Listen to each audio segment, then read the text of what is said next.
Hello, कैसे हैं आप सभी का मैं स्वागत करता हूं इंडिया की number 1 study channel wifi study पर पार्ट ऑफ एन एकेडमी। जैसा कि आप सभी को पता है, डेली 11 बजे आपके लिए एक बहुत जरूरी और इंपॉर्टेंट क्लास आती है। आज हम उसमें पढ़ रहे हैं मेंसुरेशन। मैंने ऑलरेडी आपके 2 पार्ट कवर किए हैं, जहां पर मैंने आपको ट्राइंगल के बारे में जो नॉलेज दी है वो आपके लिए अतुलनीय है। आप एक परफेक्ट नॉलेज ले पाएंगे ट्राइंगल के बारे में कि ट्राइंगल के एरियाज कैसे कैसे निकाले जाते हैं, किस किस तरह की चीजों का आपको सामना करना पड़ेगा ट्राइंगल के एरिया निकालने में। तो आज हम उनके क्वेश्चंस भी करेंगे। साथ के साथ जो आज टॉपिक हम पढ़ने वाले हैं वो रेक्टेंगल पढ़ने वाले हैं। रेक्टेंगल से रिलेटेड जितने भी क्वेरीज आती हैं आपके पेपर में, जैसे कि उसकी चारों तरफ बाड़ लगाना हो, बाड़ मतलब फेंसिंग लगाना हो, साथ के साथ लेंथ पैरामीटर, विड्थ पैरामीटर के बारे में जो रेशियोज दे रखे होते हैं, साथ के साथ किसी भी फेंसिंग का खर्चा दे रखा हो, एक्सपेंस दे रखा हो, तो कैसे हमें उसे पेरीमीटर में कन्वर्ट करना है, पेरीमीटर क्या होता है, साथ के साथ उस रेक्टेंगल में आउटर अगर मैं रास्ता बनाता हूं, कोई पाथ बनाता हूं, तो उसका एरिया कैसे निकालते हैं, और इनर पाथ का एरिया कैसे निकालते हैं, और कोई भी 2 पाथ अगर बीच में निकले तो कैसे निकालते हैं। इसके अलावा अगर कोई रैंडम पाथ निकाल दिया तो उसका एरिया कैसे निकालते हैं। तो इन सभी चीजों पर हम क्या करने वाले हैं, आज विस्तृत चर्चा करने वाले हैं। तो मेरे साथ जुड़ जाइए, वीडियो को लाइक और शेयर जरूर कर दीजिएगा। चलते हैं, स्टार्ट करते हैं आज का सेशन। अगर आप मेरे साथ पढ़ना चाहते हैं डिटेल में तो मैं हूं आपके लिए अवेलेबल। अगर आप सीईटी की भी तैयारी करना चाहते हैं तो मैं 10 कोर्स पढ़ने के लिए कभी बोलता ही नहीं। सिंगल सोर्स फॉलो करो और एग्जाम क्रैक करो। मेरा जो एग्जाम ओरिएंटेड आपको सिलेबस कराना है वह आपके लिए बहुत सक्सेसफुल साबित हो रहा है और एग्जाम में वही क्वेश्चंस देखने को मिल रहे हैं। उसी बिहाफ पर मैं आपसे कहूंगा कि सीईटी की तैयारी में लग जाओ with my foundation course in SSC category. Unacademy subscription में मेरा कोर्स मिलेगा। गेट सब्सक्रिप्शन पर आपको जाना है, 12 और 24 महीने का कोर्स लेना है और हैवी रेफरल कोड में साहिल 10 एज ए कोड लगा देना है। जैसे आप साहिल 10 अप्लाई करोगे तो you have to apply the code, आपको मिल जाएगा सब कुछ जो आपको चाहिए और आपको लिए जो रेफरल कोड है वो साहिल 10 लगाकर आप जुड़ सकते हो। आपको मैक्सिमम डिस्काउंट मिलेगा इस मंथ तक, तो आप जरूर जुड़ जाना जिससे कि आपको बहुत अच्छे से तैयारी करने का मौका मिले और आप किसी भी कैटेगरी में साहिल 10 लगाकर डिस्काउंट पा सकते हैं। अगर मैं कैच द मैथ की बात करूं तो यह एक अनबिलीवेबल सेशन है। आप इसे रेगुलर बेसिस पे ले रहे होंगे। 9 फरवरी आज की तारीख है और 8 PM पर मेरे साथ जुड़ना मत भूलिए, क्योंकि इस सेशन की अपनी आप में एक खास बात है कि आपको रेगुलर बेसिस पे पूरी मैथ को रिवाइज करवाता है डेली। जी हाँ, तो आप लगातार जुड़े रहेंगे तो कुछ भूल भी गए हो तो आपको रिवाइज हो जाएगा। लिंक आपको कमेंट बॉक्स में मिल जाता है। साहिल 10 आपको कोड लगाकर अनअकैडमी पर मेरे साथ में जुड़ना है। आपका कोई भी एग्जाम हो, एसएससी एग्जाम में आपको जाना है, स्पेशल क्लास पे जाना है, साहिल खंडेलवाल को फॉलो कर लेना। बस आपको जो ये सेशन है मेरी प्रोफाइल के अंदर मिलेगा, स्पेशल क्लास की टैब में सी ऑल पर चले जाना। उसके बाद में आपको मेरा 8 PM वाला सेशन मिल जाएगा। अगर देखते वक्त कोई आपसे कोड पूछे फ्री प्लान के लिए तो आपका अनलॉक कोड भी साहिल 10 ही है, डिस्काउंट कोड भी यही है और अनलॉक कोड भी यही है। आप टेस्ट सीरीज, फ्री प्लान सब कुछ आप दे सकते हैं। मैं जल्दी आपके लिए CBT 2 की टेस्ट सीरीज भी स्टार्ट करूंगा। ओके, एग्री करते हो क्या? एग्री करते हो? कर लो। फिर MTS की भी स्टार्ट करूंगा, बहुत सारा काम है तो चलो करते हैं, आराम से करेंगे लेकिन तसल्ली से सब कुछ हो जाएगा। लेकिन रेगुलर लगातार बने रहिएगा। आप अभी मैं आपके लिए 12:30 बजे ये इवेंट लेकर आने वाला हूं और यहां पर मैं 12:30 बजे आने वाले 7-8 दिन के लिए लगातार मैं IB की क्लासेस आपकी लेने वाला हूं। IB एग्जाम 2021 की एग्जाम सिटी और डेट आउट हो चुकी है। अब 7 दिन बचे हैं। क्या पढ़ें और कैसे पढ़ें, मैथ को रिवाइज करें मेरे साथ में, तो मैं कराऊंगा और 7 दिन में ऐसा पेपर कराऊंगा कि आ जाएगा। ठीक है, हाँ तो चलो। और जिनको भी सटीक एनालिसिस चाहिए तो प्लीज मुझे क्वेश्चन जरूर भेजा करें आपका अगर पेपर हो जाता है, क्योंकि आपने भी तो एनालिसिस के मजे लिए हैं तो औरों को भी देना है। तो सीधी सी बात है कि आप क्वेश्चन भेजें जिससे कि हम एक प्रॉपर रिजल्ट तक पहुंच पाएं और एक परफेक्ट एनालिसिस दे पाएं जिससे कि मैक्सिमम स्टूडेंट को बेनिफिट हो सके। तो चलते हैं, शुरुआत करते हैं आज के हम क्वेश्चंस की। और पहला क्वेश्चन आपके सामने ये है, तो हम पहले ट्राइंगल के क्वेश्चंस कर लेते हैं फिर रेक्टेंगल को पढ़ना शुरू करेंगे। तो पहला क्वेश्चन आपके सामने ये है कि किसी त्रिभुज के बारे में चर्चा की गई है सर। IB क्या होता है सर? बस, हाँ आ जाओ, कोई जरूरत नहीं है। आईबी होता है इंटेलिजेंस ब्यूरो, है ना, जो खुफिया विभाग होता है भारत देश का, उसके लिए है ना।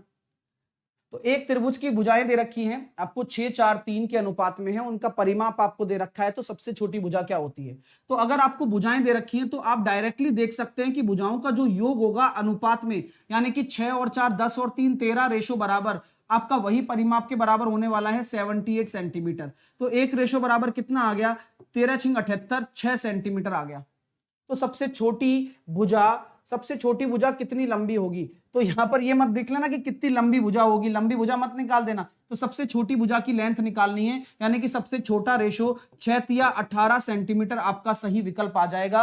और अगले क्वेश्चन की तरफ प्रस्थान करते हैं, फटाफट से इन क्वेश्चनों को निपटा देते हैं। अगर इस तरह का रेशो दे दिया जाए तो ये सही थोड़ी है रेशो, इसको रेशो को सही बनाइए। ये बहुत प्यारी प्यारी चीजें हैं जो अलग अलग तरीके से पेपर में पूछी जा सकती हैं कि अगर ऐसा रेशो आ गया तो सर, तो ऐसा रेशो आ गया तो एक एलसीएम नाम की एक तितली होती है, उस तितली को क्या करना है, एलसीएम ले लेना है 12।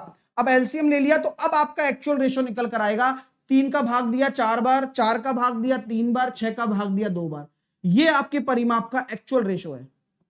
क्योंकि इस रेशो को हम कभी एक्चुअल मानते ही नहीं है, तो यहां पर हम देखेंगे 7 और 2 9 रेशो बराबर 108 आ रहा है, एक रेशो बराबर 12 सेंटीमीटर। अब आपसे पूछा क्या गया है, जरा उसके ऊपर भी थोड़ी सी निगाह गिरा लेते हैं। सबसे बड़ी भुजा की लंबाई, तो सबसे बड़ी भुजा यही होगी, तो 12 चौके 48, 48 सेंटीमीटर आपका राइट आंसर हो जाएगा। विकल्प नंबर डी का आप चयन कर लेंगे। यहां से अगले प्रश्न की तरफ मैं चलना चाहूंगा। ये देखिए, तो त्रिभुज की ऊंचाई 12.5% बढ़ाई जाए तो आधार में कितना कम करना पड़े जिससे कि एरिया परिवर्तित ना हो।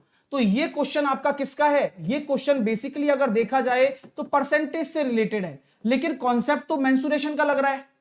क्योंकि आपको मैंने बताया था कि अगर आप किसी भी त्रिभुज के एरिया की बात कर रहे हैं तो वह त्रिभुज का एरिया 1/2 बेस इंटू हाइट पर डिपेंड करता है। यानी कि सर इसका मतलब आप अगर सक्सेसिव लगाना चाहो तो लगा सकते हो, बिल्कुल, क्योंकि यहां पर बेस और हाइट का गुणा हो रहा है, तो गुणा जहां आ जाता है वहां सक्सेसिव लगाने की चांसेस बन जाते हैं। और कांस्टेंट क्या होता है, अचार डालता है साहब।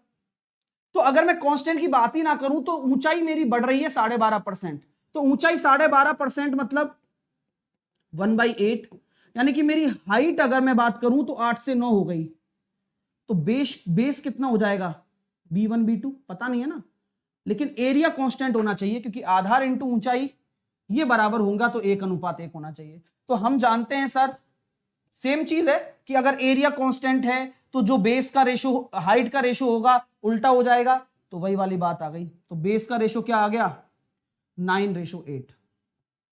तो कितना कम होना चाहिए, 1, किसके रेस्पेक्ट में, 9 के रेस्पेक्ट में इंटू 100। तो आंसर कितना आएगा, 11.11। Option number A will be your right answer. Clear, चलिए नेक्स्ट, करो करो करो फटाफट से खींचते जाओ क्योंकि सारा रिवाइज हो जाएगा इससे आपका। तो बोला गया है कि इतने वर्ग सेंटीमीटर क्षेत्रफल के एक त्रिभुज की भुजाएं आपको दे रखी हैं 3 4 5।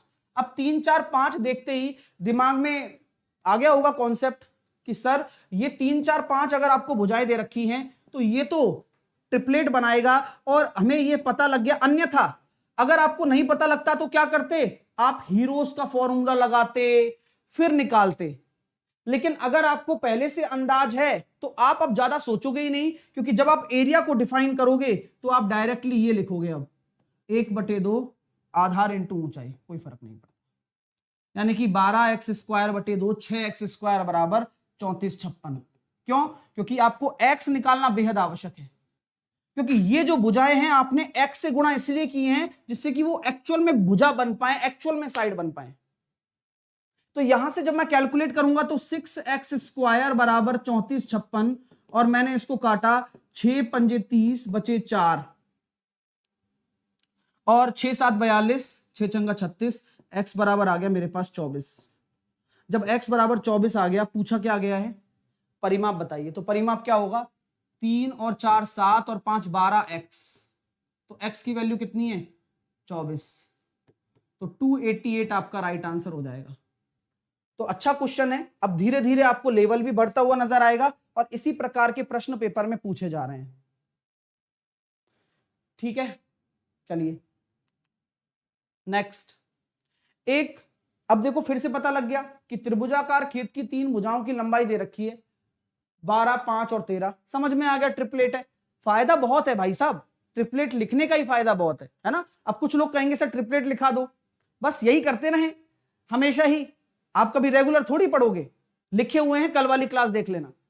त्रिभुजाकार खेत की तीनों भुजाओं की लंबाइयां आपको दे रखी हैं, तदनुसार उनमें 2 रुपए मीटर स्क्वायर की दर से, सुनना, 2 रुपए वर्ग मीटर की दर से बीज बोने की लागत बताओ। यानी कि आपको एक त्रिभुजाकार दे रखा है, लेकिन मुझे भी पता है, ये आपको भी पता है सर, ये राइट एंगल ट्राइंगल, ये खेत ऐसा है, खेत ये जिसकी ये 5 होगा, 12 होगा और ये 13 है। तो क्षेत्रफल कितना हो जाएगा, 1/2 आधार इंटू ऊंचाई 30 मीटर स्क्वायर, 12 पंजे 60 वका बटे 2। तो यह आपका अगर क्षेत्रफल हो गया 30 मीटर स्क्वायर, तो इस पे बीज बोने का खर्चा कह दिया भाई मैं, हम तो 2 रुपए के हिसाब से बीज बोएंगे। 2 रुपए, आपको कैसे पता चला कि एरिया लेना है, वर्ग मीटर दे रखा है ना, तो जो एरिया होगा वह यूनिट स्क्वायर में है, इसलिए 2 रुपए अगर 1 मीटर स्क्वायर के लग रहे हैं तो 30 मीटर स्क्वायर के 60 रुपए लगेंगे। तो 60 रुपए आपकी क्या हो जानी है, लागत हो जानी है। एक बात और याद रखना कि अगर आपसे कोई पूछे ना कि एक ऐसा क्षेत्रफल, ऐसा एक डायमेंशन बताइए जिसका एरिया और परिमाप समान हो, तो ये है। और ऐसा नहीं है कि केवल यही है, और भी है, देखो 5, 12, 17 और 13 30, और एरिया भी 30 आता है। तो इस वाले ट्राइंगल का एरिया और पेरीमीटर बराबर है, संख्यात्मक तौर पर न्यूमेरिकल वैल्यू बराबर है। तो कभी भी आपसे ये प्रश्न ऐसे आ सकता है कि क्या कभी किसी ट्राइंगल का एरिया और पेरीमीटर बराबर होगा, संख्यात्मक मान, हाँ हो सकता है। कारण ये रहा, तो हमें तो कारण ही ढूंढना होता है, क्योंकि एक एक्सेप्शन पूरी जिंदगी खराब कर देता है स्टेटमेंट की। स्टेटमेंट तभी सत्य माना जाएगा जब आपको कोई पता ही नहीं हो। तो कुछ लोग सोच लेते हैं कि यार ऐसा कैसे हो सकता है, लेकिन ये आपके सामने एक एग्जांपल दे दिया है, तो इससे क्या होगा, आपके दिमाग में एक स्टेटमेंट आपका नेगेटिव हो गया कि यार हाँ, कोई अगर मुझसे बोलता है कि किसी ट्राइंगल का एरिया और पेरीमीटर बराबर नहीं हो सकता है, ये आपके सामने है। ठीक है, चलिए 6, 8, 10 भी है, 5, 12, 13 भी है, बहुत सारे वैल्यूज हैं, है ना। नेक्स्ट करिए।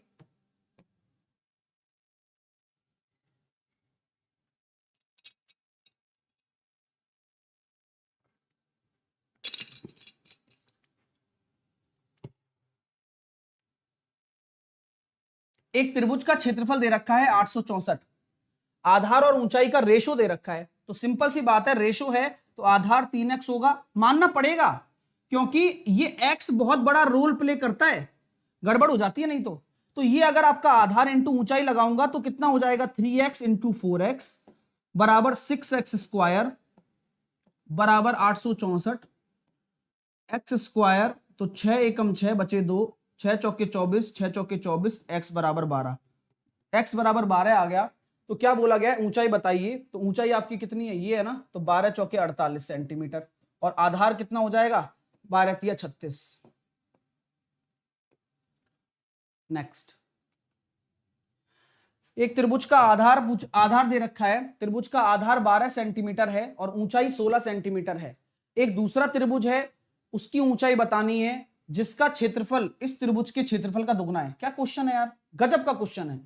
तो मैंने इस त्रिभुज का एरिया निकाला 1/2 आधार इंटू ऊंचाई, और दूसरे त्रिभुज का क्या निकालना है, 1/2 बेस दे रखा है 24 और हाइट फाइंड आउट करनी है।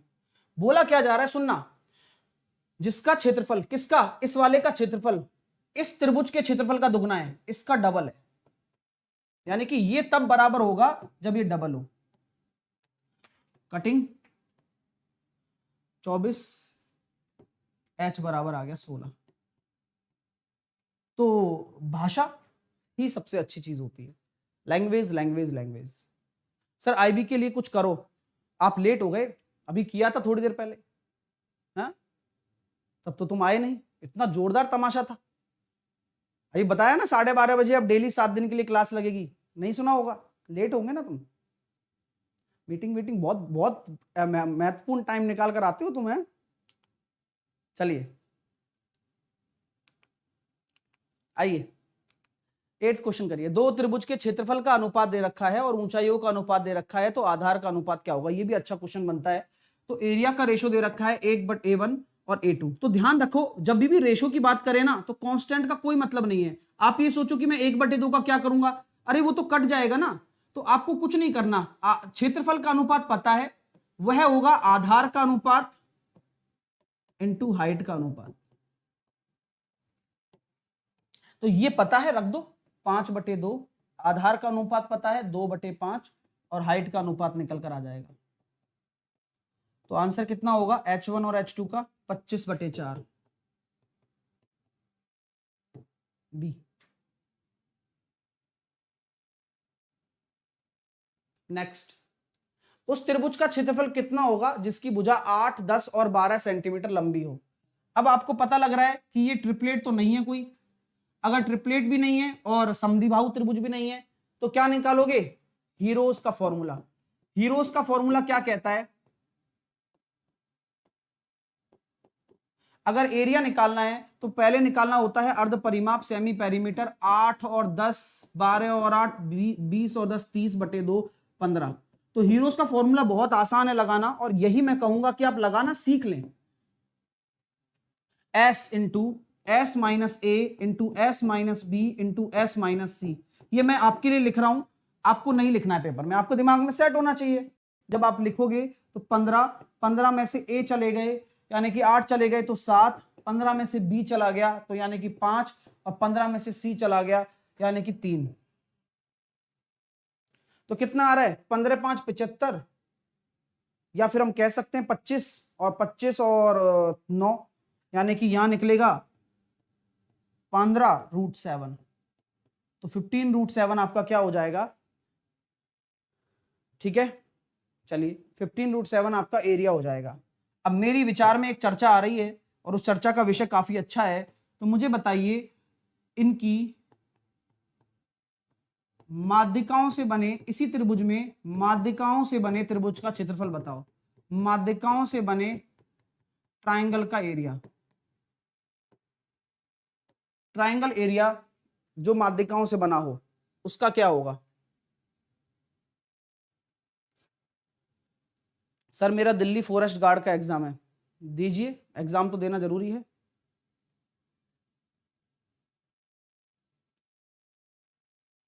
तो सर आपने ही बताया था कि कभी भी अगर कंपेयर कराना है तो ट्राइंगल का जो एरिया होता है और माध्यिकाओं से बने त्रिभुज का जो एरिया होता है वह 4/3 होता है, यानी कि ये ज्यादा होता है। तो 4 रेशो बराबर अगर 15√7 है तो 1 रेशो बराबर कितना हो जाएगा? 15/4√7। 3 रेशो बराबर हो जाएगा 45/4√7। तो आंसर कितना हो जाएगा? 45/4√7। ठीक है, नेक्स्ट करिए। हाँ मतलब एक बच्चा का डिवाइडेड बाई 6, कुछ भी कितनी भैया इनका बस चले तो इतना आसान बना दे गणित को, इसकी कोई हद नहीं। कुछ भी कहीं भी करना हो वहां कर सकते हैं।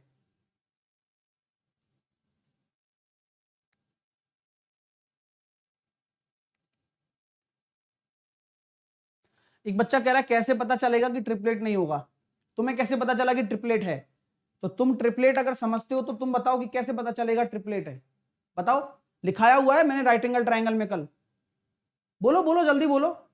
एक कंडीशन होती है ट्रिपलेट की, A² + B² बराबर C²।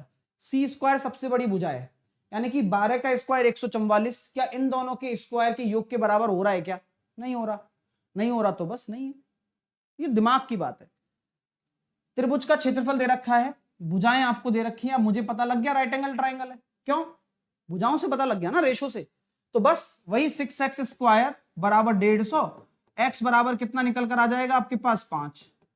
अब आपसे पेरीमीटर पूछा गया है तो 7 और 5 12, 5 60।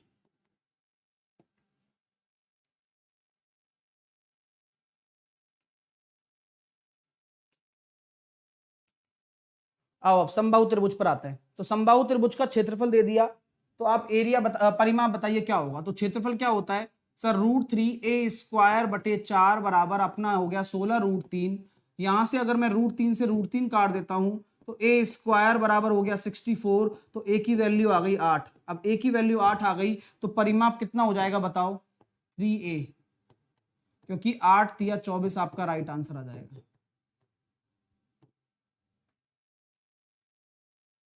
नेक्स्ट, किसी समबाहु त्रिभुज का क्षेत्रफल आपको दे रखा है 49√3। तो प्रत्येक भुजा बताइए। सेम कॉन्सेप्ट है, √3a² / 4 बराबर 49√3। यहां से हम √3 से √3 काटेंगे, a की वैल्यू निकल कर आ जाएगी 7 दूनी 14। तो प्रत्येक भुजा निकल कर आ गई 14। तो ऑप्शन नंबर डी आपका राइट आंसर हो गया।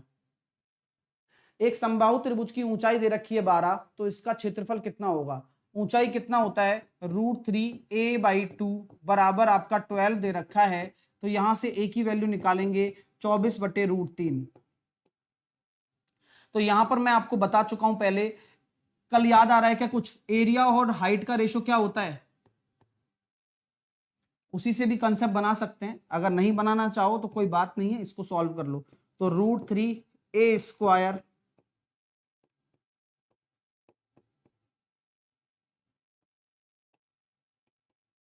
/ 4। तो √3 से √3 कट गया, 4 से कट गया 6 बार। तो इसको अगर रैशनलाइज कर लेता हूं तो √3 का ऊपर नीचे गुणा करेंगे, 3 से कट गया ये 2 बार। तो 24 दूनी 48 √3 आपका राइट आंसर आ जाएगा, 48√3।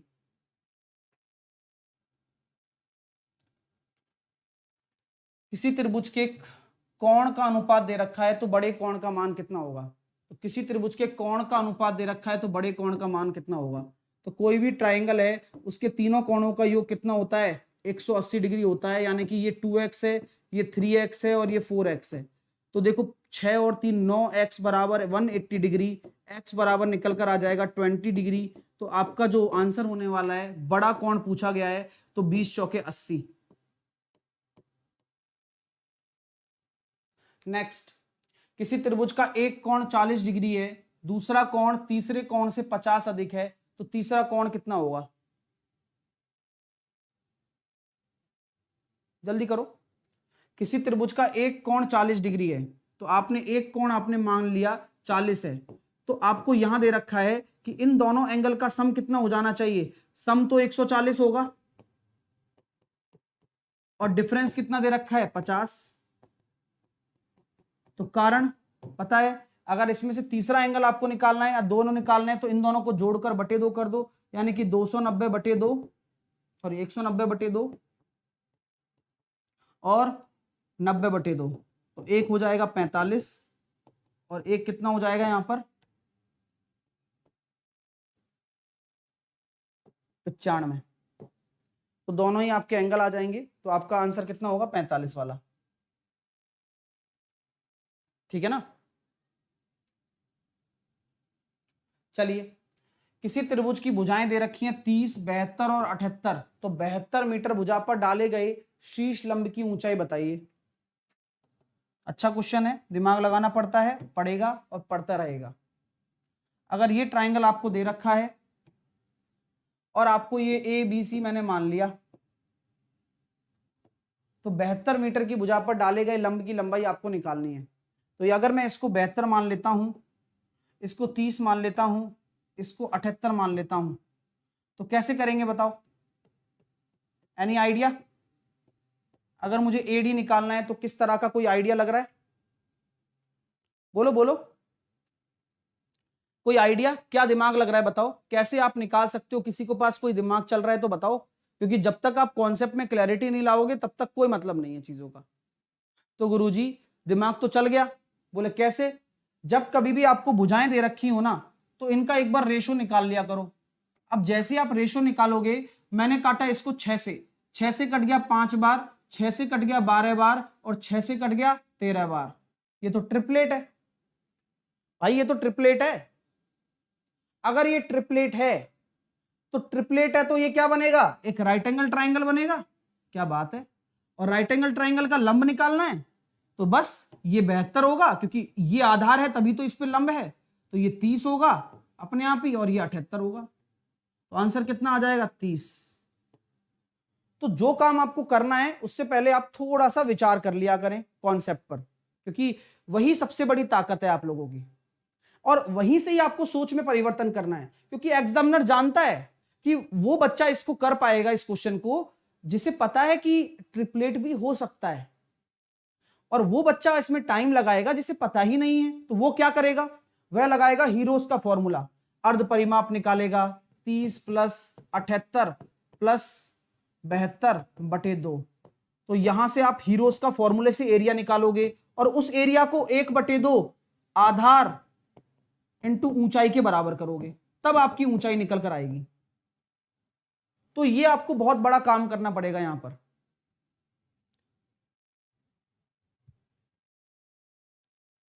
सुनील कह रहा है सर आपकी शादी है क्या 30 अप्रैल को, हमें बुला लेना प्लीज, आपके शादी में आना चाहता हूं। मुझे भी बता देना भाई कहाँ है ना, ठीक है सर। 72 भी तो हो सकता है सर, अरविंद मीणा कह रहे हैं। मीणा जी आइए, बस थोड़ा सा लगा लीजिए, जरूरत है आपकी अभी। 72 मीटर भुजा वाले भुजा पर डालेगा ये लंब, तो 72 मीटर की भुजा आधारित तो होगी भाई, उस पर लंब डाला जा रहा है। अब वो 72 कैसे हो जाएगा बताओ। चलो, तो कॉमन सेंस वाली बात थी और वही लगाना था, उम्मीद भी आपसे करता हूं मैं। अब इस क्वेश्चन का जवाब आप मुझे दें, काफी इंटरेस्टिंग क्वेश्चन अभी स्टार्ट हो रहे हैं, तो थोड़ा सा समय लें और इंतजार करके आंसर दें।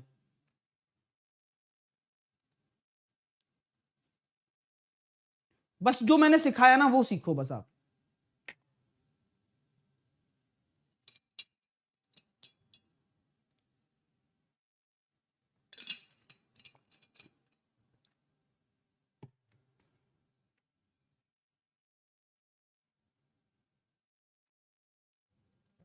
चलिए, एक समद्विबाहु समकोण त्रिभुज का परिमाप। अब समद्विबाहु समकोण त्रिभुज बनाने की कोशिश कर सकते हो क्या आप? हाँ, क्यों नहीं। अब आपको पता है कि कभी भी ध्यान रखना कि अगर ये समकोण है और ये समद्विबाहु त्रिभुज है, तो ध्यान रखना ये 45-45 ही होगा और कोई हो ही नहीं सकता। कारण, क्योंकि एक एंगल हमें नॉन है, क्योंकि समकोण त्रिभुज है तो एक एंगल तो पता है। अब इसके बारे में आप जानते हो कि अगर ये ए है तो ये ए है, तो ये a√2 होगा हाइट एंड डिस्टेंस के हिसाब से। तो परिमाप दे रखा है ना इसका, तो परिमाप कितना है 2a प्लस a√2, बराबर ही तो दे रखा है 4√2 प्लस 4। तो कर्ण की लंबाई ज्ञात करें। देखते हैं भाई, तो यहां से मुझे एक चीज निकल कर आ गई गुरुजी। क्या निकल कर आ गई भाई? एक चीज ये निकल कर आ गई है कि यहां पर सिंपल सी बात है कि 2a बराबर आपके सामने क्या है 4 है, तो a बराबर आपके सामने 2 हो जाएगा, और आपको यहां कर्ण की लंबाई निकालनी है। अब इसको सॉल्व करना अनिवार्य है, बिना सॉल्व करे पार कैसे पड़ेगी। तो मैं अगर इसमें से 4 कॉमन ले लूं तो आप मुझसे कुछ कहिएगा नहीं। तो अगर मैं इसमें से 4 कॉमन ले लूं, और हमारे पास कोई दिक्कत तो नहीं है चाहिए, तो मैं अगर इसमें से a यहां से कॉमन ले लेता हूं तो 2 प्लस √2, बढ़िया क्वेश्चन है, और यहां से मैं अगर कॉमन ले लेता हूं तो ये हो जाएगा √2 प्लस 1। कोई इशू? तो यहां से अगर मैं इसको सॉल्व कर रहा हूं तो पूरा मैं डिटेल में इसको सॉल्व करूंगा। देखिएगा जरा, आप लोग भी सर सहयोग करिएगा कि 4 ऊपर √2 प्लस 1 है अपॉन 2 प्लस √2 है। इसको अगर मैं पूरा सॉल्व करता हूं तो 2 माइनस √2 का ऊपर नीचे गुणा करने पर तो कितना निकल कर आ गया, a अपॉन नीचे आएगा सर 2 आएगा, और 2 से कट जाएगा ये 2, √2 प्लस 1, √2 प्लस 1 और 2 माइनस √2, ठीक है, √2 प्लस 1, 2 माइनस √2। अब इसको हम फिर से क्या करेंगे, सॉल्व करने की कोशिश करेंगे। तो आप सभी का राइट आंसर आ रहा है और आपको दिख भी रहा होगा कि 4 इसका सही जवाब है, लेकिन फिर भी हमें समझना तो पड़ेगा, क्योंकि सबसे बड़ी दिक्कत है कर्ण की लंबाई निकालना। तो कैसे निकालूं, दिक्कत तो दिक्कत ही आ रही है गुरुजी। तो मैंने कहा यार एक बार दिमाग लगा लो ना कि कंपैरिजन हो सकता है क्या, क्या कंपैरिजन हो सकता है क्या? कंपैरिजन अगर मैं इसकी बात कर रहा हूं 2a प्लस की, तो 2a बराबर अगर 2 है तो a बराबर आपका √2 हो जाएगा। लेकिन फिर भी अगर आप निकालना चाहते हो 2a प्लस b वाला, है ना, तो डायरेक्ट आप कंपेयर भी कर सकते हो इसको। 2 प्लस रूट 2 कॉमन ले लेता हूं तो भी हमारा राइट आंसर निकल कर आने वाला है सेम ही। ठीक है, चलिएगा। तो कॉन्सेप्ट दोनों ही है हमारे पास, ऐसा नहीं है कि हमारे पास कॉन्सेप्ट नहीं है। 4 रूट 2 प्लस 4 लगाकर भी हम कंपैरिजन कर सकते हैं। ठीक है, चलिए, तो यहां पर हम कंपैरिजन भी कर सकते हैं 2a प्लस बी अगर पेरीमीटर आपका है तो, या फिर हम ये भी कर सकते हैं। तो यहां पर हम डायरेक्टली करने की कोशिश करेंगे क्योंकि ये ज्यादा लेंथी लग रहा है मुझे, और मुझे प्रतीत हो रहा है कि फिर ये आपको थोड़ा सा परेशान करेगा। चलिए, तो ये परिमाप की बात कर रहे हैं, तो 2a प्लस a रूट 2, ये आपके सामने कितना है 4 रूट 2 प्लस का 4 है। तो जब हम इसको सॉल्व करते हैं तो हमारे सामने सिंपल एक बात निकल कर आ जाती है कि a की वैल्यू क्या रखूं कि ये हमारे पास ये आ जाए। तो मैं क्या कह सकता हूं कि सर a की वैल्यू आप 4/√2 रख दो। हाँ, देखो देखो देखो सर, कैसे, सुनना, कंपैरिजन करा के वैसे भी पता लग रहा है। देखिए, a की वैल्यू 4/√2 रखोगे तो कितना हो जाएगा, ठीक है, 4/√2, तो √2 से √2 कट गया, और ये कितना आ गया, वही जो आप चाहते हैं, रैशनलाइजेशन करने के बाद में 2 से कट गया, 4√2 और 4, 4√2 और 4, तो a की वैल्यू 4√2 होगा, तो आपका कर्ण कितना हो जाएगा, 4 हो जाएगा। तो काफी इंटरेस्टिंग कॉल था, और ये ज्यादा आसान है जब आप कंपेयर कर लें तो। ठीक है, जब आप कंपेयर कर लें तो। नेक्स्ट, इसका जवाब दें आप, कैसे करेंगे, क्वेश्चन नंबर 18, आराम से करिएगा, जल्दबाजी नहीं है।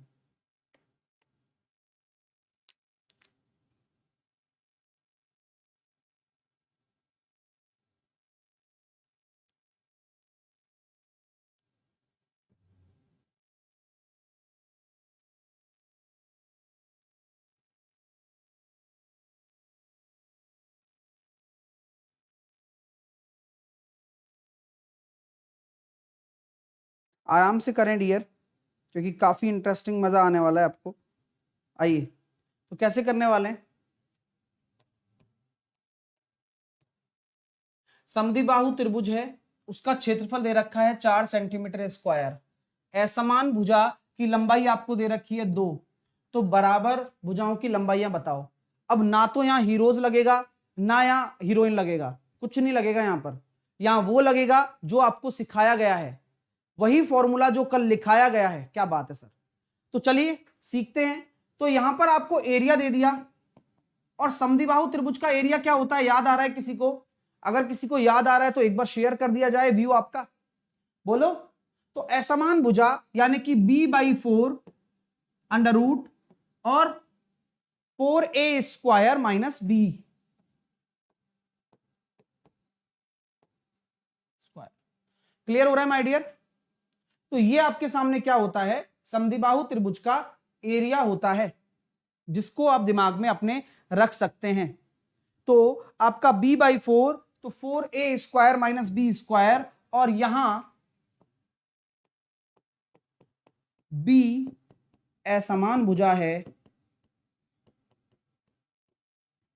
और a आपकी समान भुजा है। Got it. तो बस एरिया पता ही है, एरिया कितना है 4, b की वैल्यू भी पता ही है 2/4 इंटू 4a², 4a² तो हमें निकालना है, माइनस b², 2 दूनी 4। तो सॉल्व करते हैं, 2 से गुणा कर दिया, तो 8 8 64, 64 बराबर 4a² माइनस 4, 68, तो ये हो जाएगा a बराबर √17। मजा आ रहा है, अच्छा लग रहा है डियर। तो ये क्वेश्चन है ना, इसी से बन सकता है, क्योंकि कई बच्चे क्या सोचते हैं कि हम समद्विबाहु त्रिभुज को इग्नोर कर देंगे, तो वो भी हम पे ध्यान नहीं देगा। ठीक है, तो प्लीज इस फॉर्मूले को आप अपने दिमाग में रखें, कल मैंने ये आपको प्रूफ करवाया था, तो बिल्कुल भी ऐसा ना सोचें कि सर ये आपने डायरेक्टली बता दिया। ठीक है, चलिए,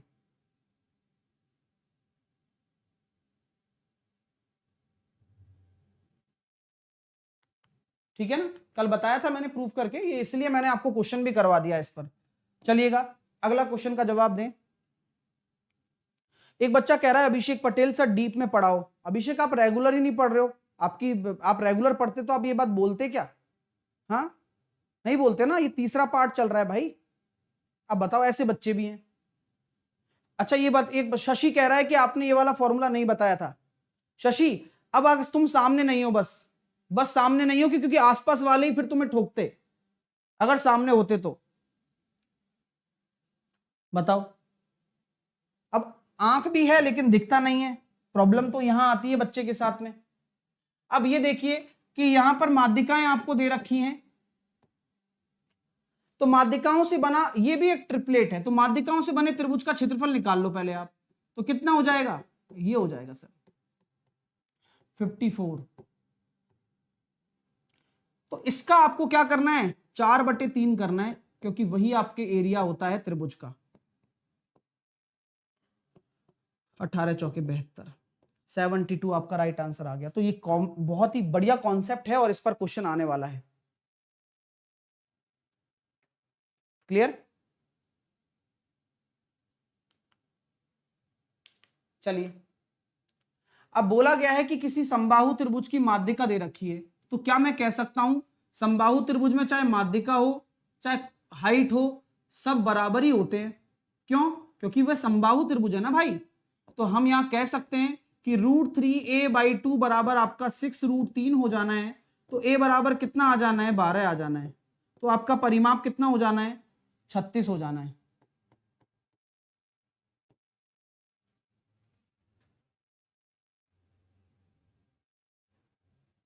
नेक्स्ट, किसी समबाहु त्रिभुज का क्षेत्रफल आपको दे रखा है ये, तो माध्यिका की लंबाई बताइए, यानी कि आपको हाइट ही बतानी है। यानी कि √3a²/4 आपको दे दिया 9√3, तो a की वैल्यू निकल कर आ गई 6। तो आपका हाइट कितना हो जाएगा? √3a/2, यानी कि 3√3 बी। 6 सेंटीमीटर भुजा वाले समबाहु त्रिभुज के अंतःवृत्त की त्रिज्या क्या होगी? तो डायरेक्टली हम जानते हैं a/2√3 होती है अंतःवृत्त की। तो ये हो जाएगा सर 6/2√3, यानी कि 3/√3। और इसको अगर हम सॉल्व करेंगे तो हम इसको ये लिख सकते हैं √3।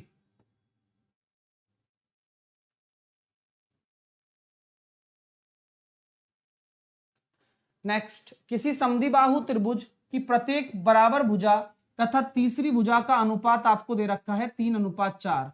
तो समझ जाइए, प्रत्येक बराबर भुजा यानी कि समान भुजा तो आपको 3x और 3x दे रखी है, और असमान भुजा आपको 4x दे रखी है। यानी कि b बराबर आपका 4 है और a बराबर आपका कितना है? 3 है। समझ रहे हो ना? आपसे बोला गया है कि उसका क्षेत्रफल ये है, तो तीसरी भुजा क्या होगी?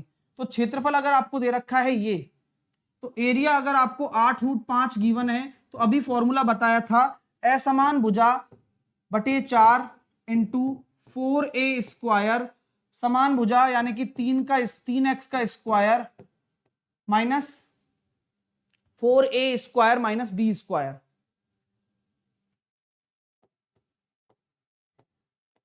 सॉल्व करते हैं, ये कट गया 8√5 बराबर x√9 चौके 36 x² माइनस 16 x²।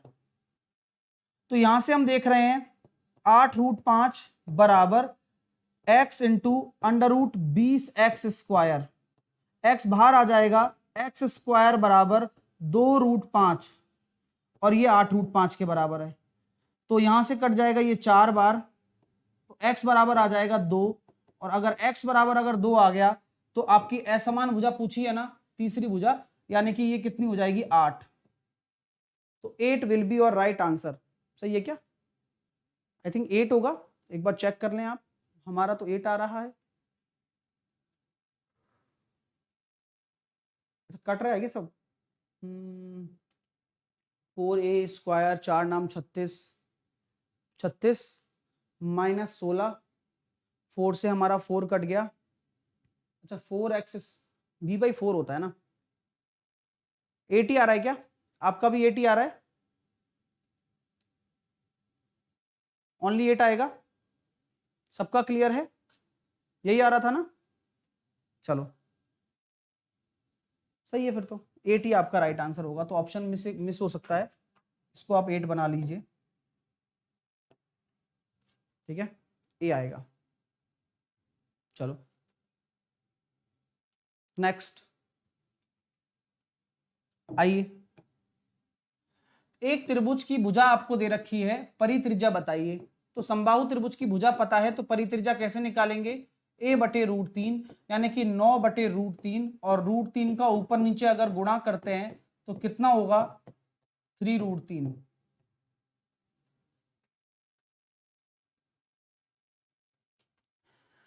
एक समबाहु त्रिभुज की परित्रिज्या दे रखी है 10 सेंटीमीटर, तो अंतः त्रिज्या बताइए। तो परित्रिज्या 10 है, तो अंतः त्रिज्या कितनी हो जाएगी? 5। कारण आपको मैंने कई बार बताया है कि दोनों का जो अनुपात होता है वो 2:1 होता है, यानी कि ये 2 रेशो बराबर है, तो ये हो जाएगा 5। एक समद्विबाहु त्रिभुज में समकोण त्रिभुज के कर्ण की लंबाई आपको दे रखी है। समद्विबाहु समकोण त्रिभुज के कर्ण की लंबाई, तो समद्विबाहु समकोण त्रिभुज बोल दिया तो इशारा वही है उसका, यानी कि a√2 बराबर आपका 5 है, तो एरिया कितना हो जाएगा? तो एरिया हो जाएगा 1/2 a²। तो a बराबर कितना निकल कर आ रहा है? 5/√2, तो 1/2 और 5/√2 का होल स्क्वायर, तो 1/2 25/2, तो ये हो जाएगा 25/4। तो यहां पर आपका जो राइट आंसर आने वाला है 6.25 बी। समद्विबाहु त्रिभुज की भुजाएं बराबर भुजाएं दे रखी हैं 10 और उनके बीच का कोण दे रखा है। तो समद्विबाहु त्रिभुज दे रखा है, उसकी बराबर भुजाएं दे रखी हैं और उनके बीच का कोण दे रखा है 45 डिग्री। तो एरिया क्या होगा? तो एरिया का फॉर्मूला बताया था, तो वो काम आएगा यहाँ पर, दोनों भुजाओं का गुणनफल और उनके बीच का कोण साइन थीटा के साथ में। तो ये कितना हो जाएगा? 50 आपका √2, 50/√2, इसको सॉल्व करेंगे तो आंसर आएगा 25√2, ऑप्शन नंबर सी। चलिए, ये हमारा ट्रायंगल हमारा यहां निपट गया है। अब रेक्टेंगल स्टार्ट करते हैं। जो भी विद्यार्थी देख रहे हैं वीडियो को लाइक कर दीजिए, फटाफट से कर दीजिए सभी विद्यार्थी। और इतने एक बच्चा क्या कह रहा है? Sir catch the match session से MP ग्रुप 2 सब ग्रुप 4 में पूरे क्वेश्चन आए। बहुत बढ़िया यार, मैं तो कह रहा हूं ना, उस सेशन को लगातार करते रहो। पेपर कोई भी हो इंडिया का, फोड़ कर आओगे, क्योंकि एजुकेशन ऐसी ही चीज है, आपको शिक्षा का प्रतिरूप समझाऊंगा मैं, ये मेरी गारंटी है। जो मेरे साथ पढ़ रहा है, आपको ये पता लगेगा कि मैंने कितना कुछ सीख लिया है और मुझे अलग से कुछ पढ़ने की जरूरत नहीं है अब, क्योंकि एग्जाम में जो भी क्वेश्चंस आएंगे अपनी क्लासेस से ही आएंगे, चाहे आप कहीं भी बैठिएगा, ठीक है। चलिए, तो यहां तक आपका कॉन्सेप्ट क्लियर है। और अच्छी बात यह है कि अब हम पढ़ने वाले हैं, रेक्टेंगल की शुरुआत करने वाले हैं। वीडियो को फटाफट से लाइक कर दीजिए और अपने दोस्तों तक शेयर कर दीजिए। तो चलो शुरुआत करते हैं रेक्टेंगल की। ये 12:30 बजे होगा IB वाला, है ना, बता दिया है मैंने वैसे भी। चलिए, अब रेक्टेंगल की हेडिंग डाल लीजिए। आइए रेक्टेंगल के बारे में पढ़ेंगे, और रेक्टेंगल का मतलब है आयत, और आयत क्या होता है उसके बारे में जानकारी हम प्राप्त करने वाले हैं। आइएगा,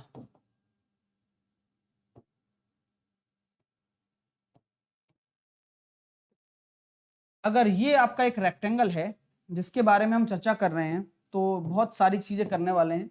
तो मैंने ए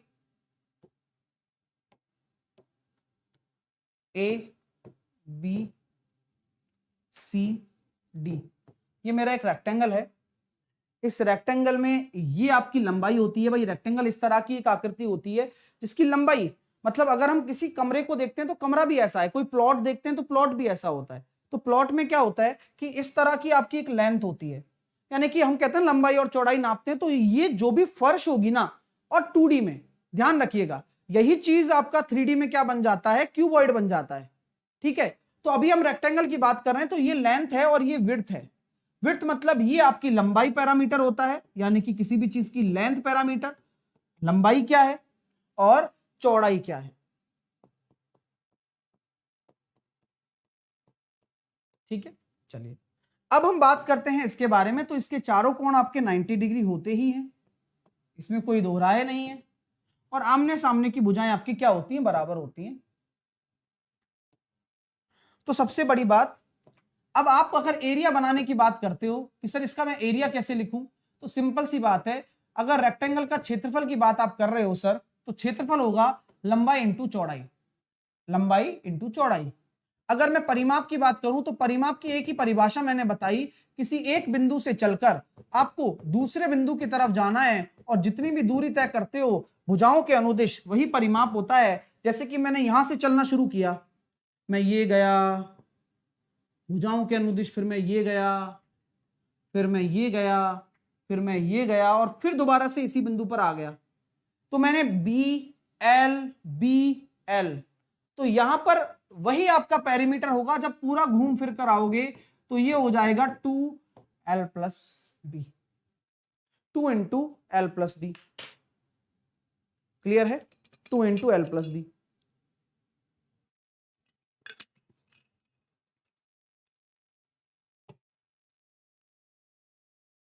अगर हम बात करते हैं, पेरीमीटर की बात हो गई, इसमें एक चीज होती है डायगोनल।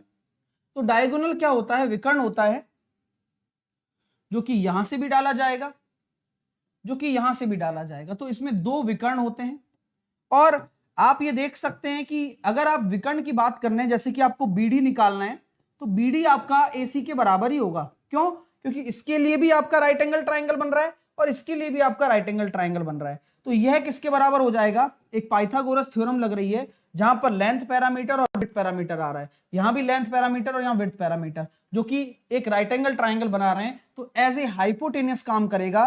तो ये दोनों आपके क्या हो गए? डायगोनल्स हो गए, विकर्ण हो गए आयत के, आयत के विकर्ण हो गए under root A square plus L square plus B square, length का स्क्वायर प्लस विड्थ का स्क्वायर, ये आपके डायगोनल के विकर्ण हो गया। चलिए, यहां तक आपको बात क्लियर होनी चाहिए। अब इसके बारे में हम आगे चर्चा करते हैं।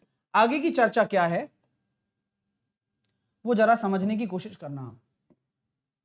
अगर मैं इस रेक्टेंगल को बना रहा हूं तो इस रेक्टेंगल में कई तरह की चीजें निकल कर आती हैं। उन सभी चीजों को हम काफी अच्छे से कवर करने वाले हैं और काफी अच्छे से सीखने वाले हैं।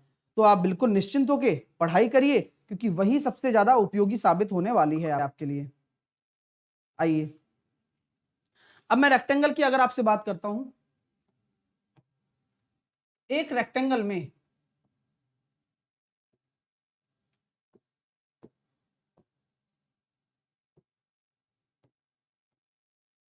अगर आप सिंपली तौर पर ये देखते हैं कि आपके एक पाथ बनाया जा रहा है। क्या बनाया जा रहा है? एक पाथ बनाया जा रहा है।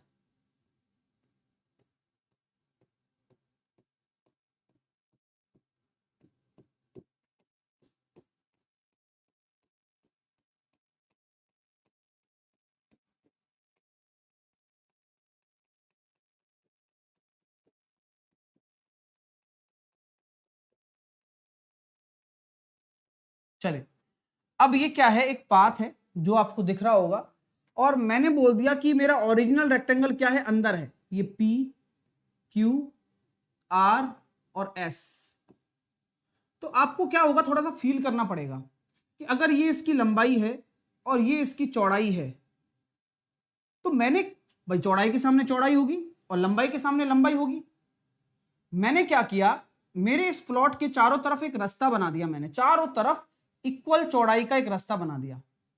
तो यहां पर जो मैंने पाथ बनाया है, ये मेरा है आउटर पाथ, यानी कि बाहरी पथ। क्या है ये? एक बाहरी पथ है, यानी कि आउटसाइड मैंने एक पाथ बना दिया।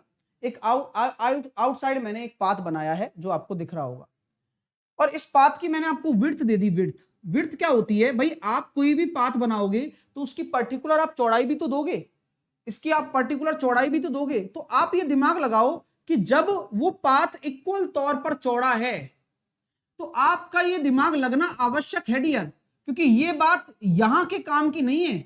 ये बात आपके ऊपर डिपेंड करती है कि आप अगर रास्ता अगर बन गया तो ये BC कितना हो जाएगा, ये BC कितना हो जाएगा ये बताओ, ये वाला BC, और AD भी बराबर ही होगा, और ये CD कितना हो जाएगा, सिंपल ये बता दो। तो सर जैसा कि हमें भली भांति दिख रहा है कि लंबाई पैरामीटर अंदर वाला था, आपने W चौड़ाई का पाथ इधर बन गया और इधर बन गया, तो ये वाला पैरामीटर और बढ़ गया ना दोनों तरफ। तो ये सिर्फ एक इतना सा कॉन्सेप्ट नहीं है, ये आपके 3D में भी काम आएगा जब आप मोटाई को कंसीडर करोगे। तो कोई भी चीज आप जब देखते हो तो वो दोनों तरफ अगर इक्वल साइड बना रहे हो ना, वो दोनों तरफ इंक्रीज होती है, यानी कि आपकी जो फाइनल लेंथ हो जाएगी BC वो L+2W हो जाएगी। छोटा सा कॉन्सेप्ट है, काम का है। अब इसके हिसाब से मैं अगर AB की बात करूं तो सर ये B है और ये W यहां बढ़ गया और ये W नीचे की तरफ भी बढ़ गया, यानी कि अगर मैं AB को कंसीडर करना चाहता हूं तो ये कितना हो जाएगा, B+2W हो जाएगा। कोई दिक्कत? अब अगर मुझे इस रास्ते का क्षेत्रफल निकालना है, रास्ते का एरिया अगर मुझे निकालना है, तो आप बिल्कुल कॉमन सेंस ही लगा दो। क्या होगा सर, इस बड़े वाले आयत का क्षेत्रफल माइनस इस एक्चुअल आयत को घटा दो, तो बचेगा जो वो रास्ता होगा। यानी कि बड़े वाले आयत का क्षेत्रफल कितना है, जब लंबाई इसकी L+2W हो गई, चौड़ाई इसकी B+2W हो गई, और माइनस कर दिया LB। ये कॉन्सेप्ट बहुत जरूरी है, हमेशा ऐसा ही नहीं है कि यही पाथ आ जाए, बीच में कहीं एक ही पाथ डाल दे तो भी यही काम आएगा। ठीक है, हर चीज सीखेंगे। क्लियर? तो अगर हम इसको सॉल्व करते हैं तो कितना आ रहा है, अच्छा इसको सॉल्व करना है तो LB plus L2LW 2WB plus 4W square minus LB, तो माइनस के LB से प्लस का LB चला गया नहीं चला गया, चला गया।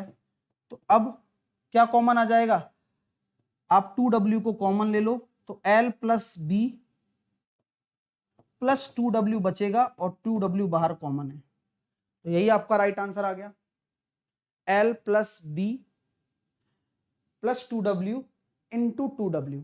बस यही आपका क्या होता है, बाहरी पाथ का क्षेत्रफल होता है। ये प्रूफ भी हो गया, और आप दिमाग में भी डायरेक्टली रख सकते हो कि अगर मुझे पाथ एरिया निकालना है तो मैं लंबाई और चौड़ाई को जोड़कर उसमें चौड़ाई, रास्ते की चौड़ाई का दुगना ऐड करूंगा, क्योंकि आउटसाइड एरिया है, तो W और W ऐड हो जाएगा into 2W। Clear? Similar case अगर मैं लेता हूं तो अब हम बात करेंगे इनर पाथ की, यानी कि अगर इनर पूरा पाथ है और अंदर की तरफ बनाया गया है आंतरिक पथ, अगर आपने एक अंदर की तरफ पूरा पथ बना दिया तो क्या होगा, उस पथ का एरिया, ठीक है, ये मेरा एक रेक्टेंगल है, इसके अंदर मैंने बचा हुआ हिस्सा ये था कि हमने अंदर की तरफ ही पार्क बनाया कि भाई घूमने फिरने की जगह बच जाएगी घर में, और इस तरह से हम एक पार्क बना लेते हैं। और इसका डायमेंशन रखा मैंने A, मतलब इसका रखा ABCD, ये आपका L है, ये आपका B है, ये आपका L है। अब मैंने बाहर अपना दिया है, भाई हमारे पास जो जगह है हमने बाहर की लेंथ विड्थ मान रखी थी, और अंदर की तरफ हमें पार्थ बनाना है, तो सेम कॉन्सेप्ट है। तो यहां मुझे बताइए कि अगर ये W चौड़ाई है, ये W चौड़ाई है, ये W चौड़ाई है, ये W चौड़ाई है, ये W चौड़ाई है, और आपने इनसाइड बनाया है ये अंदर की तरफ, तो इतना जो एरिया रह जाएगा जो PQRS है, तो उसकी लेंथ कितनी रह जाएगी PQ। तो अब पूरा L था, W और W घट गया, यानी कि ये हो जाएगा सर L-2W, और विड्थ कितना हो जाएगा B-2W। और अगर आपको पाथ एरिया निकालना हो तो LB में से घटा देंगे L-2W इंटू B-2W, यही आपका क्या हो जाएगा, इनर पाथ एरिया। ठीक है, तो जब इसको आप सॉल्व करोगे तो क्या निकल कर आएगा, वही निकल कर आएगा डायरेक्टली। अब आपको दिमाग में रखना है -2w आ जाएगा बस, क्योंकि यहां w आपने अंदर दबाया है दोनों तरफ से, बस हो गया काम। क्लियर? चलिए भाई, जिनसे भी लाइक नहीं हो पा रहा है वो लाइक जरूर करिएगा सेशन को, क्योंकि शानदार कंटेंट आपको दिया जा रहा है। और अभी 6300 है, मतलब लगभग आधे से ज्यादा बच्चों ने लाइक ही नहीं किया है। कारण नहीं समझ में आता है खैर, लेकिन फिर भी कोई बात नहीं, चीजें आप समझिए। आइए अगला क्वेश्चन, अगला कॉन्सेप्ट क्या बनता है इस पर, उस पर हम चर्चा करते हैं। देखिए, अगर एक ऐसा आपके सामने रेक्टेंगल हो जिसमें आपसे क्या बोला जा रहा है कि दो पाथ हैं जो कि आपस में क्या है, एक दूसरे के परपेंडिकुलर हैं। एक पाथ ये हो गया w चौड़ाई का, एक पाथ ये हो गया w चौड़ाई का, और ये कहीं भी हो सकते हैं। ऐसा नहीं है कि बीचों बीच होंगे तो ही होगा, ऐसा नहीं है, बिल्कुल भी नहीं है ऐसा। तो ये कहीं भी हो सकते हैं, तो बिल्कुल भी कंफ्यूज मत होना। अगर मैं अक्रॉस एक दूसरे के परपेंडिकुलर पाथ निकाल रहा हूं तो मुझे बताइए इस रास्ते का क्षेत्रफल क्या होगा। अगर इसकी चौड़ाई w है, ये भी w है, ये भी w है, और ये भी w है, भाई सब कुछ w है। बताऊंगा, बहुत प्यारा कॉन्सेप्ट है। ये आपका लेंथ है, ये आपका विड्थ है, तो ये और ज्यादा आसान कॉन्सेप्ट है। आइए, ठीक है, चलिएगा। तो कैसे करने वाले हैं, तो ये सिंपल सा लॉजिक है डियर, कि अगर मुझे इस रास्ते का ही क्षेत्रफल निकालना है, अगर मुझे सर पाथ एरिया ही निकालना है, तो मैं क्यों ना केवल और केवल पाथ पे मतलब रखूं। अगर मुझे पाथ एरिया निकालना है तो मुझे बताओ कि यह जो है, यह एक क्या है, यह एक रेक्टेंगुलर पट्टी है। यह एक क्या है, एक रेक्टेंगुलर पट्टी है। एक रेक्टेंगुलर पट्टी की लंबाई दे रखी है L और चौड़ाई है W, तो कितना हो जाएगा LW। इसी प्रकार यह भी एक रेक्टेंगल पट्टी है जिसका BW हो जाएगा, क्योंकि जिसकी लंबाई B है और चौड़ाई W है, BW। हो गया काम? नहीं। अब आप एक चीज देख रहे हो ना कि एक हिस्सा जो दो बार आ गया, ये वाला हिस्सा क्या है, एक वर्ग है, जो कि इस वाली पट्टी में भी आ गया और इस वाली पट्टी में भी आ गया। तो इन दोनों में ये दो बार आ चुका है, तो एक बार माइनस भी तो करना पड़ेगा। तो बस W कॉमन ले लिया जाता है और ये आ जाता है। तो यहां पर अगर एक W चौड़ाई का रास्ता है तो L plus B minus W into W। Clear है? यहां तक कितना प्यारा कॉन्सेप्ट है। अब सर इसके अलावा क्या पूछ सकता है एग्जामिनर, इसके अलावा एग्जामिनर ये पूछ सकता है आपसे क्या, कि अगर मेरे सामने ये ABCD एक रेक्टेंगल है जिसकी लंबाई दे रखी है L, जिसकी चौड़ाई दे रखी है B, और एक मैंने ये पाथ दे दिया W चौड़ाई का,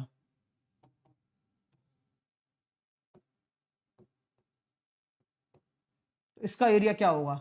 मैं इस पाथ का एरिया बताना चाहता हूं, PQRS। अब ये कहीं भी है तो इसका PQRS का एरिया क्या होगा, एरिया ऑफ PQRS। तो आप घबराइएगा नहीं कभी भी। क्यों? अरे भाई यार, एक रास्ता दे रखा है बीच में, आपको क्या टेंशन है। निकालो एरिया ऑफ PQRS क्या होगा।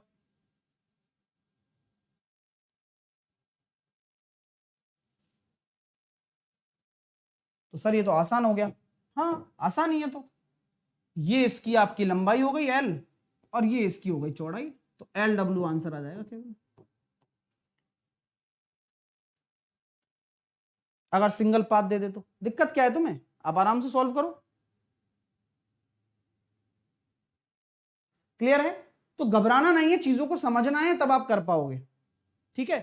तो आपका केवल और केवल अगर ऐसे दे दे तो LW आंसर आएगा बस। क्लियर है? तो अब आपका ये रेक्टेंगल भी निपट गया है पूरा। अब आपको करने हैं रेक्टेंगल के क्वेश्चन, जो कि मैंने आपको आज और भी डाले हैं, और भी हम रेक्टेंगल में चीजें पढ़ने वाले हैं। थोड़ा सा बचा हुआ है, फिर कल स्क्वायर करेंगे और सर्किल करेंगे। तो कल सर्किल पे चार्ट की भी बातें करेंगे, बहुत कुछ सीखने वाले हैं। तो ये आयत की जो क्वेश्चन हैं वो आप करिएगा। आप स्वतंत्र हैं क्वेश्चन करने के लिए, सारे क्वेश्चन आप बना के कोशिश करें अपनी, और कोशिश कामयाब भी करें। ठीक है?